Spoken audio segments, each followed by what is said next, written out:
শুকায় যায়, মারা যায় না খেয়ে।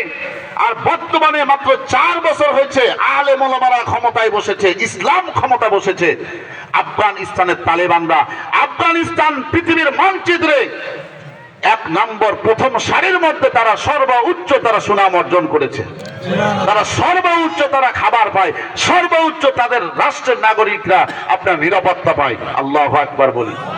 এখন বর্তমানে আফগানিস্তানে 2025 সালের আপনার রিপোর্ট অনুযায়ী বলতেছে 1 বছরের মধ্যে আপনার কোনো ধর্ষণের নজির পড়ে নাই। আল্লাহু আকবার। এই আফগানিস্তানের মধ্যে কোনো দুর্নীতির কোনো নজির আসে নাই। কারণ কি? অনেকে বলে হুজুররা খাইছে সব। হুজুররা কি খাইছে ভাই?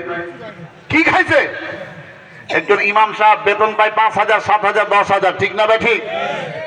এই ইমাম সাহেবকে ভিক্ষা করা লাগে না। এই ইমাম সাহেব কাউরে টাকা মারে না।